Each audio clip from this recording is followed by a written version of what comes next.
Там, когда мы были в Сирии, там никого роднее не было, кроме него. И вот сөйтіп мен оны тастаған жоқ.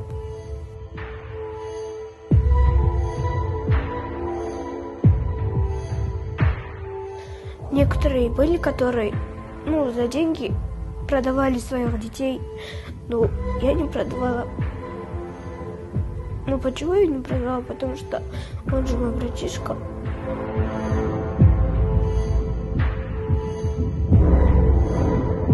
Он 11 жасар Аделия Сириядағы сойқанда өмір үшін күресті. Жалғыз бауырын қызғыштай қорғап, жетектеп жүріп елге аман есен жеткізді. Қазір сол бауыры Абдрахман үшін күресуде.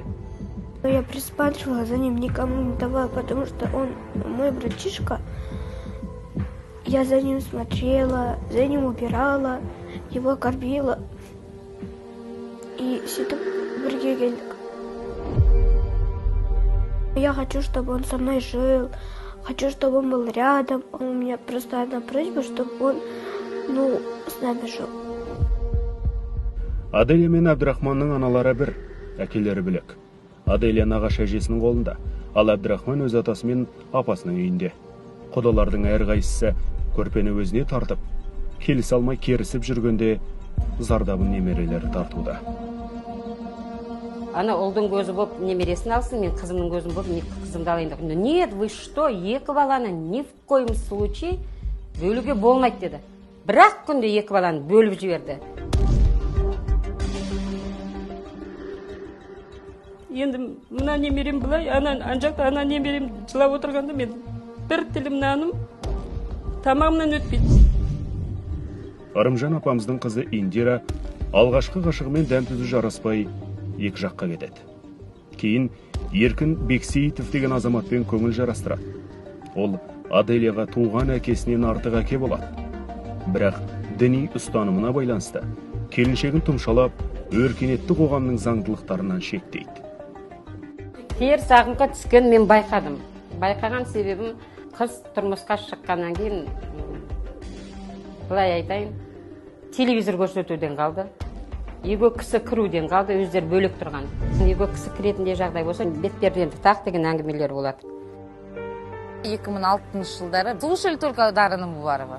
Утро начиналось с него, ночью у нас тоже заканчивалось с Дарой Намбуваровой. На свадьбу он его пригласил. И он стоял там 45 минут на свадьбе, нам уағыз всем рассказывал. Первый уағыз, говорю, который вы дали Еркину, говорю, мужчина на этот свет приходит для джихада, а он спортсмен, қызу мінезді. И он слышит, да, что там насилуют, убивают, там детей кого-то убивают. Естественно, он намысы ойнап ана жерде, мен барамын жерге өлсем де, мен ана құтқарамын мұсылмандарды. А он когда там оказалось, что никого не убивает, никого не насилует, он испортил многим жизнь. И вот эти слезы матерей рано или поздно его найдут.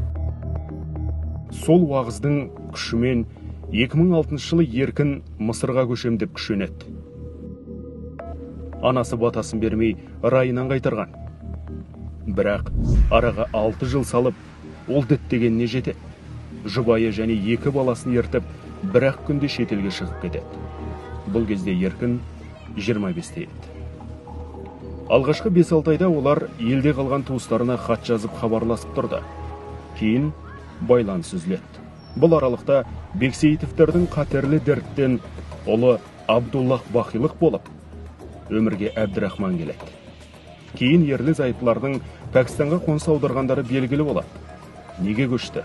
Қай ағым ағызып әкетті деген сұрақтардың жауап жоқ. Пакистанда Пешавар деген қалада тұрып жатырмыз. Пешавардың өзіне күндіз барып сауда жасайын деді. Түңгілікте жатар орынға Пешавардың бойында енді пригород дейміз ғой біз. Сондай жерге барып, ауылдық мекенде біз тұрып жатырмыз. Біздің документімізді жыртып тастаған, ақшасыз қалдық. Тағып кеткен жаңа жеңгемнің бойындағы әшекейлерін бәрін саттық деді. Еркін ордалы жыланның ортасына түскенін кеш түсінді. Аделия атанасын соңғы рет Пәкістанда көрген. Ол кезде өзі 7 жаста, ал бауыры Абдрахман шайлық еді. Айтуынша атанасы қоштасып, өздерін таныстарына табыстап кеткен. Олардың қайда бағыт алғанын білмесе де, қайтып оралмайтынын бала жүрегі сезген. Қолдан қолға өткен бауырлар Сириядан бірақ шықты. Ол жақта окоп қаздырған, қару жарақты шашып, қайта жинауды үйреткен.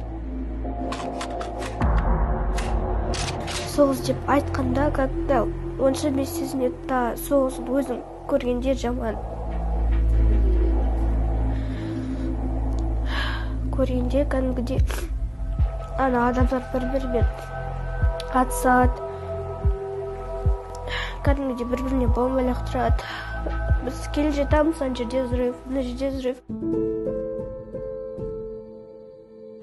Еркіннің де, Индираның да туыстары қарап отырмады. Құзырлы органдардан көмек сұрады. Бұғанасы бекімеген немерелерінің қарулы қақтығыс аймағында қоршауда отырғандарын естігенде елге қайтарса екен деп егілді. Олардың көз жасын Жусан гуманитарлық операциясы құрғатты. Абдрахман? Абдрахмансың ба? Атың кім? Абдрахман. Абдрахман. Аделя ты? Да. Да. Аделя, да? Қазір екі бала екі жақта. Құдағилар ортақ келісімге келе алмай отыр.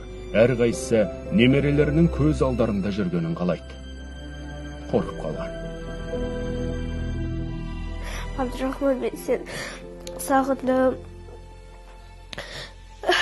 Сен біз туралы жаман ойлама. Біз олай сені былай тастап кеткен жоқпыз. Біз әлде сені жақсы көреміз. Сен жылама. Біз сені ойлап жүрмейміз. Біз сені ұмытқан жоқпыз. Кәдімгідей әпкесімен бауырсақ өмір сүріп тұр. Өмірге келгелі, өмір үшін күресіп жүрген бауырлардың тілегі бір. Олар бір үйде болғанды қалайды. Бірақ әзірге ересектер оларды естімей отыр. Аделя мен Абдрахман үшін бұл соғыстан кейінгі соғыс.